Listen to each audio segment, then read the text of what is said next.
Well. We're here, week number 9, and I'm glad for all of those that have stuck with me. This has been a journey from the beginning of the summer to where we are now, which is coming to the end of the summer or coming to the end of this summer school course. And we've had 8 weeks, and we're on week number 9. And next week, we're going to be doing week number 10, and then you'll be free to enjoy the rest of the summer festivities. And you'll also be able to uh, participate in the fall uh, section of relationship course that will be taught by yours truly, that will start in the month of October. So the month of October will be the fall course. For those that would want to sign up for it, it's going to be amazing. I've got some great things in store. I won't reveal that tonight, but do know that it's going to be um, it's going to be a wonderful time in the month of October, and the price of that will be available relatively soon. All right, so we're going to go ahead and get you going here as we always do. All right, so got another wonderful presentation here to get the ball rolling, and let's get ready to rock and roll. Those darn emotions, a very, very key part of relationships. Those darn emotions that we run into so many times, yet we don't know how much they affect us until it is almost too late. So, fasten your seatbelts, buckle them up, pull out your pen and your paper, open up your ears, open up your eyes. We're getting ready to take a course towards one of the most important elements of relationships. Let's do it.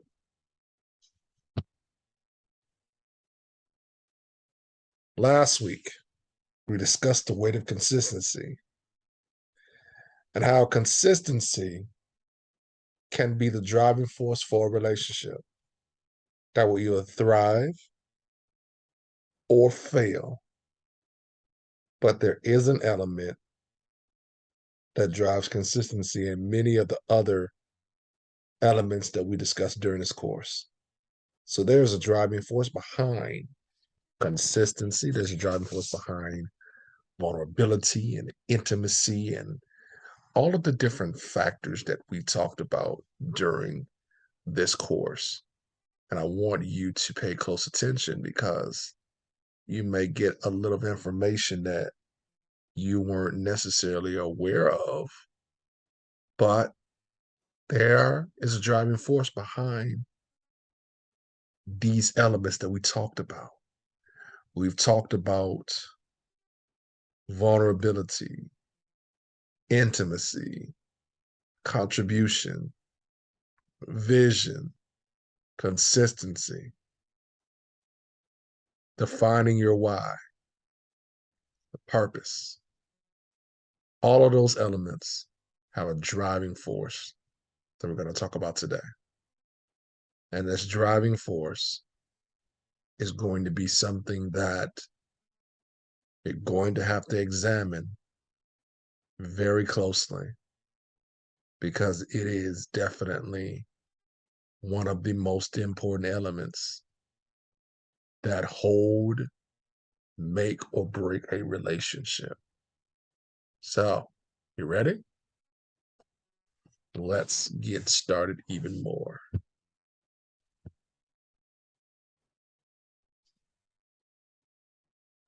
This element is classified as our emotions. Now, what are our emotions? It is a natural, instinctive state of mind deriving from one's circumstances, mood, or relationship with others. So circumstances can be classified as what garners emotion. Mood can be classified as a place that garners emotion, and relationships, which is why we're here, could be another reason why it garners emotions. So when we're looking at circumstances, they can play a big part in our feelings. So your feelings, how you feel, is an emotion. How you think about something, about how you feel, derives into what that emotion can encompass.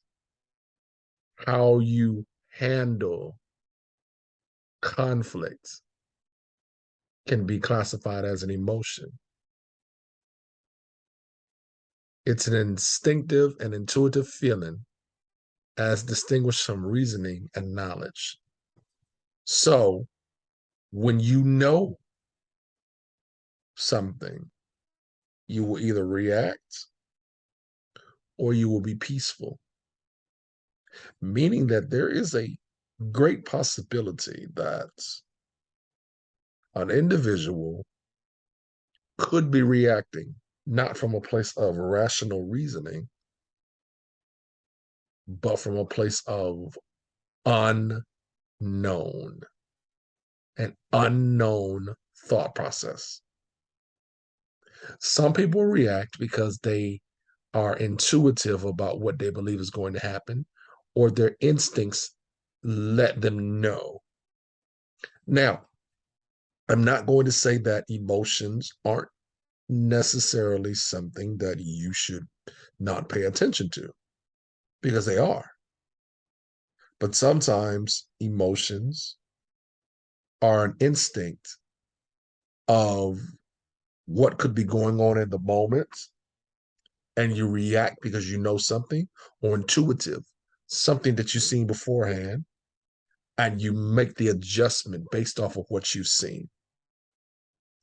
The reasoning behind why you're doing it could very well be because you know something that previously was not known, or you are familiar. Emotions are composed of what is known and unknown. When we are aware of something, we're most likely going to choose peace. Now, is this in every situation? No, this isn't in every situation. This is in most situations. We will choose what we consider to be the most peaceful path. But when we don't know, we will most likely choose what is closest to what we do know. Many people call it the fight or flight experience. Most times when we don't know, our emotion, the first emotion, is to react to what we do know. And the reaction is going to be closest to what knowledge that we have concerning the situation. You ever been having a conversation with someone and something controversial happens? Based on their experience, you will either get a resistance that is great, or you will get a resistance that is peaceful, because that resistance will be based on what their knowledge of that is. It will be based on their enthusiasm behind what it is that they are resisting. For example, I hate watermelon. I am very strong about watermelon. Because I know the taste, my reaction is going to be very strong. I am going to most likely toss it into the sea of forgetfulness, where it will be forgotten. Now, if you hand me a piece of pineapple, I'm going to give you a happy reaction because I love pineapple.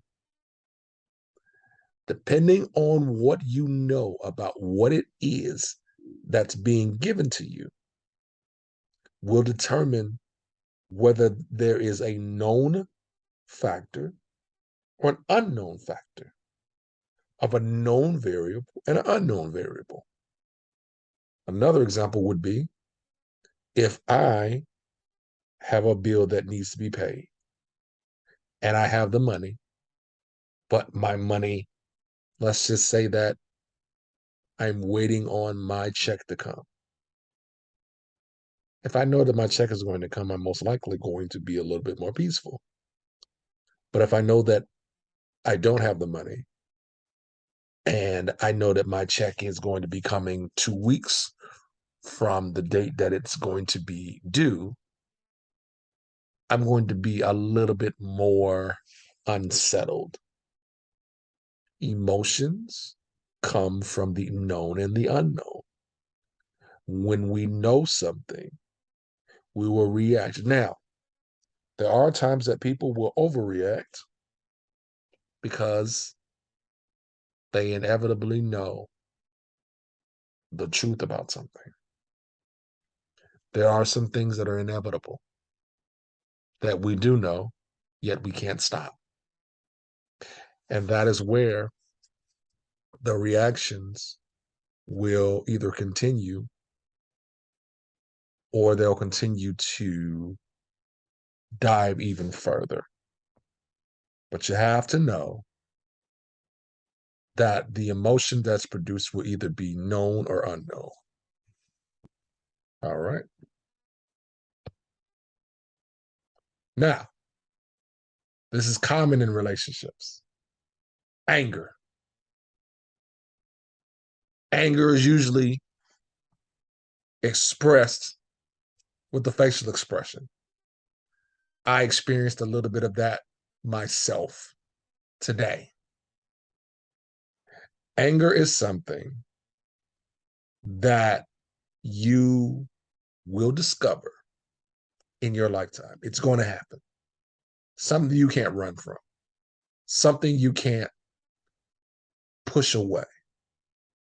Even the Bible even describes that anger will be present. But what you choose to do with it will determine how the rest of the story turns out. Now, it's a strong feeling of annoyance, displeasure, or hostility, meaning something has gotten under your skin.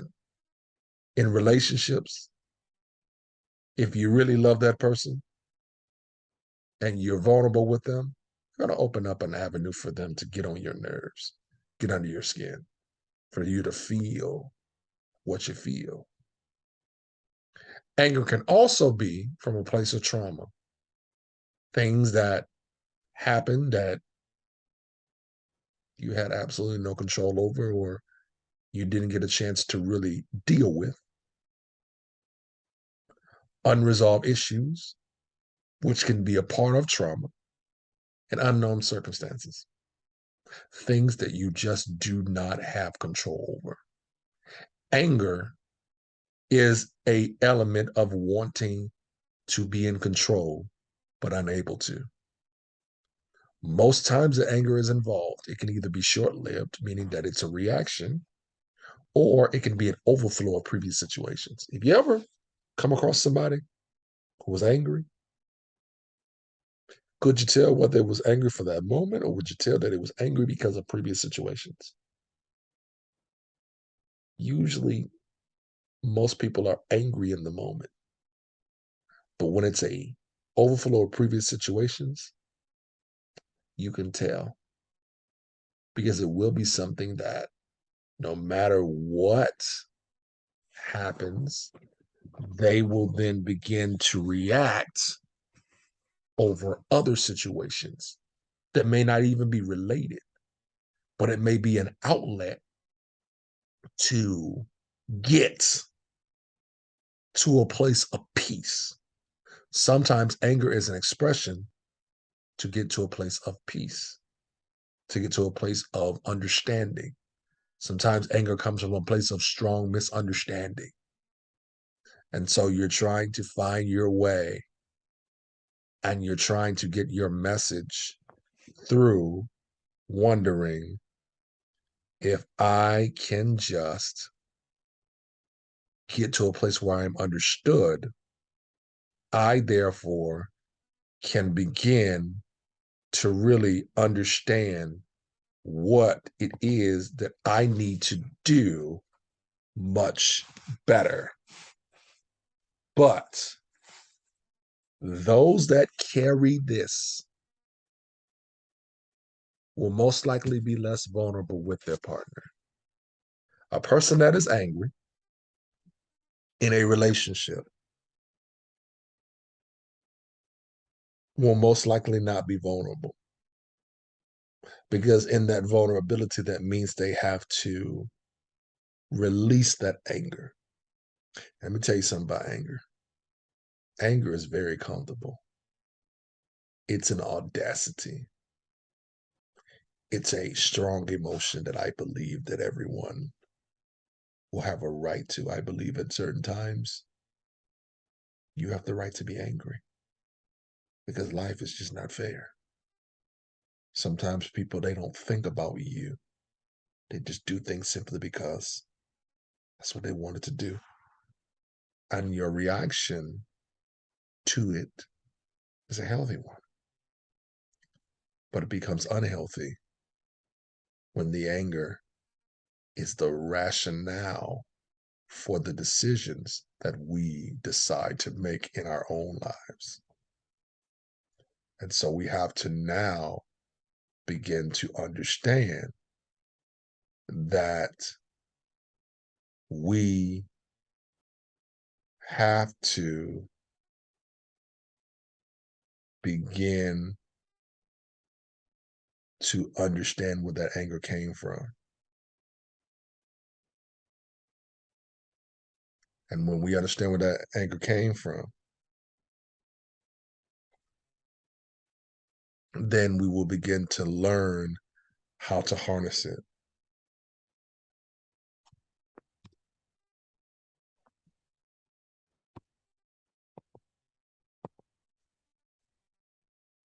Happiness.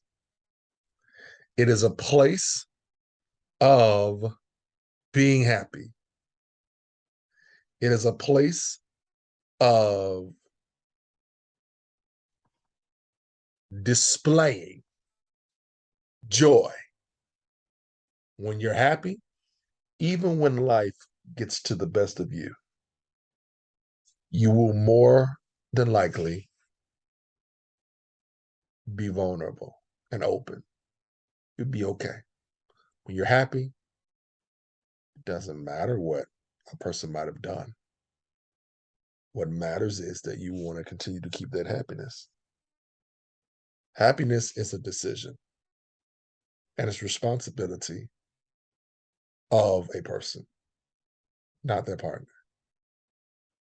Anyone that makes you responsible for their happiness is leading you down a road of what I would call relational deception. You're not responsible for another person's happiness. You're responsible to add to it. But the moment that a person gives you the power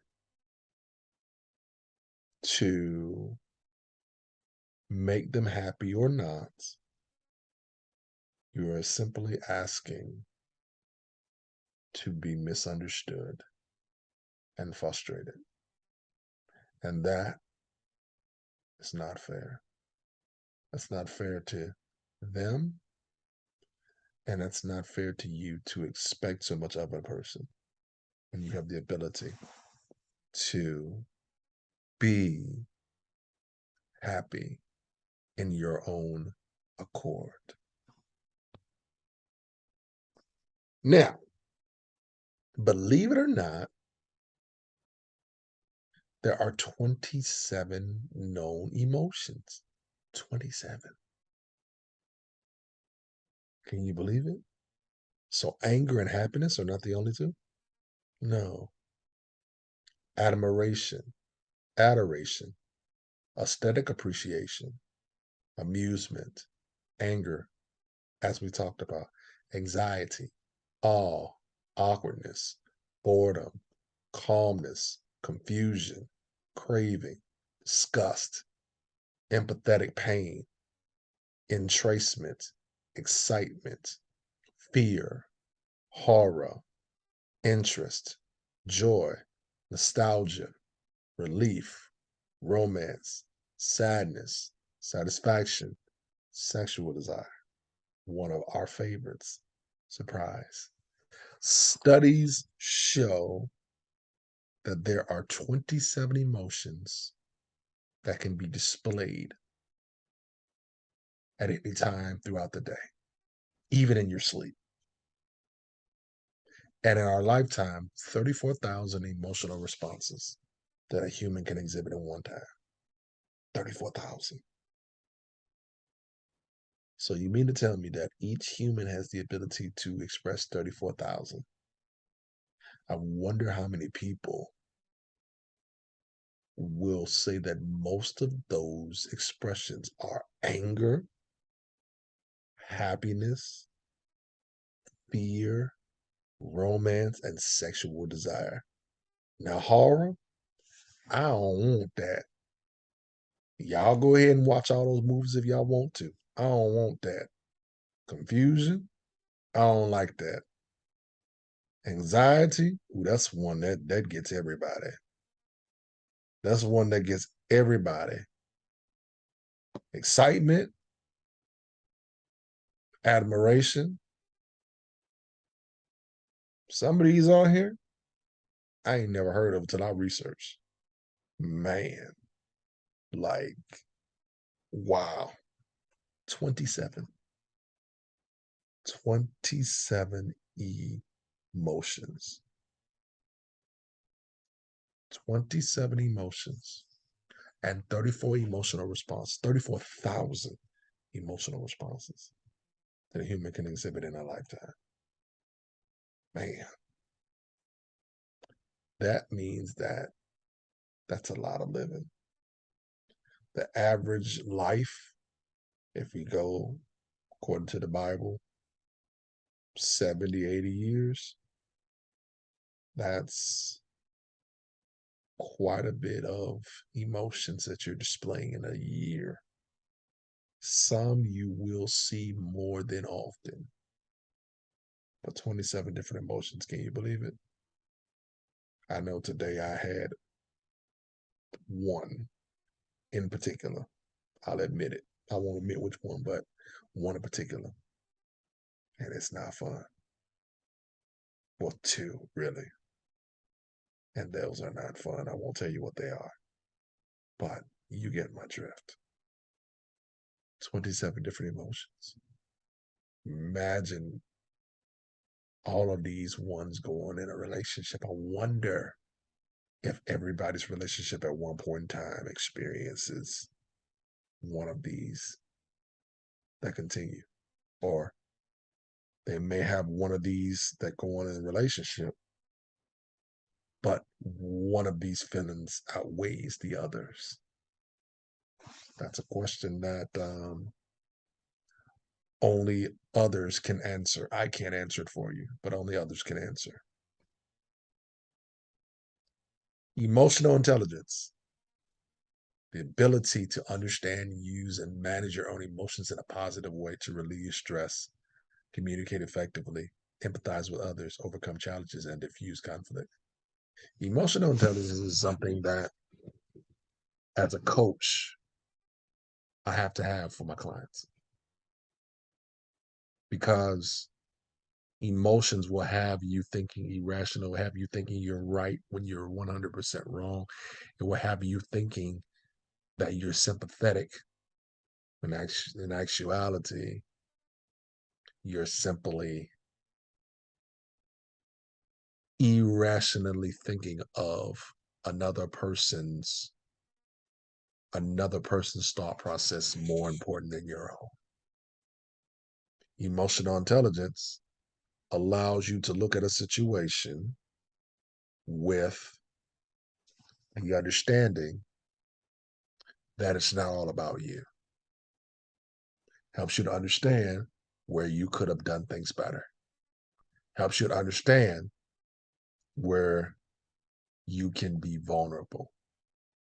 Emotional intelligence will lead you to a level of vulnerability. When you are emotional intelligent, you will be able to express yourself clearly.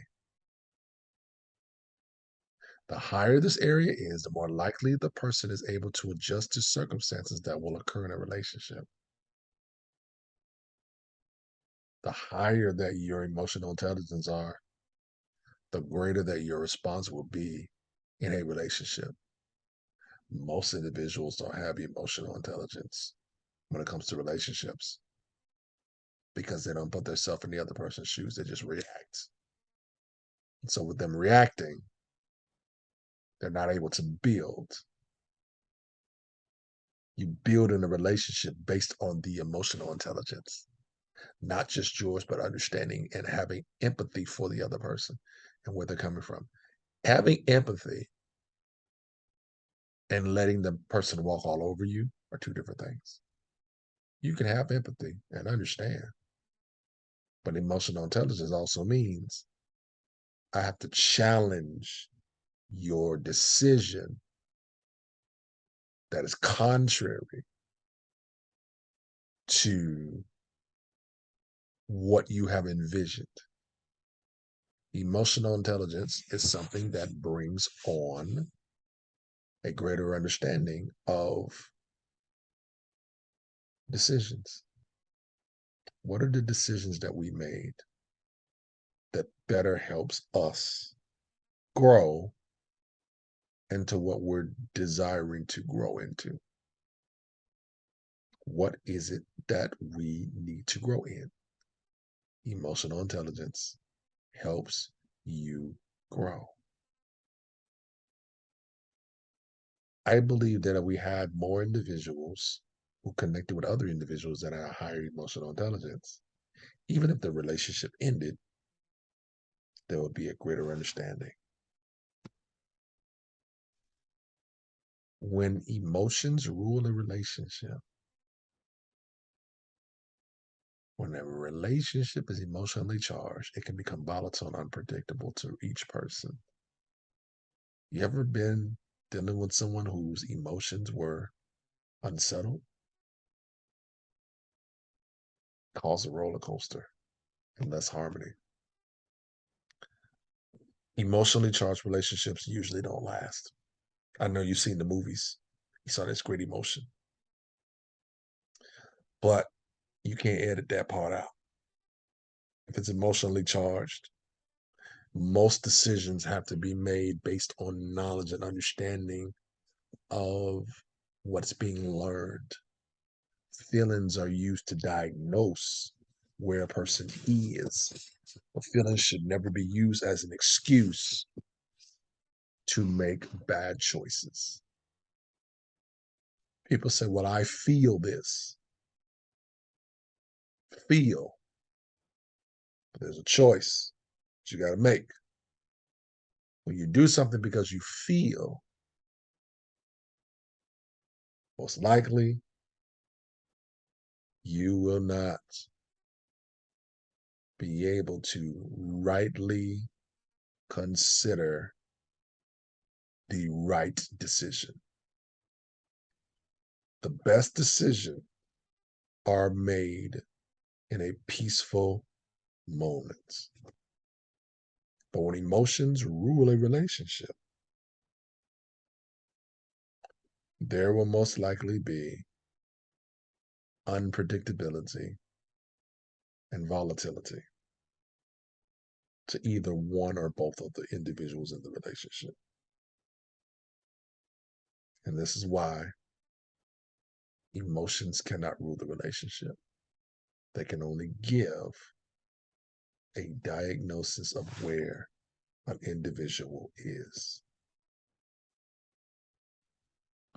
Emotions are healthy when they're used to determine what a relationship is. Emotion can determine the cause of an issue and help with the growth of the connection. Now, if emotions aren't present, then there's most likely an issue that may be arising with lack of vulnerability. Vulnerability is something that you will feel. Vulnerability is caused by an emotion and a desire to be open. Emotions can be used as a diagnosis or direction or an indication of immaturity. Most that may feel, or those that may feel, can use it as an instance of what we can do to dive deeper into what's going on, or we just react. The reaction of many in a relationship, from an emotional standpoint, can determine whether a person is ready or not. Emotions can be used to let you know where you are or let you know where you aren't. And you must choose wisely. How do I feel? Why do I feel that way? Most will say, this is how I feel, and I react. But take a step back and say, why? Because if not, you will get into a relationship. And because you feel something, just because I feel something, it's validated to do it. And that ain't the way it goes. Before you let emotions choose, determine the cause of the issue and find out if it's going to help with the growth of the connection. But if there's nothing present,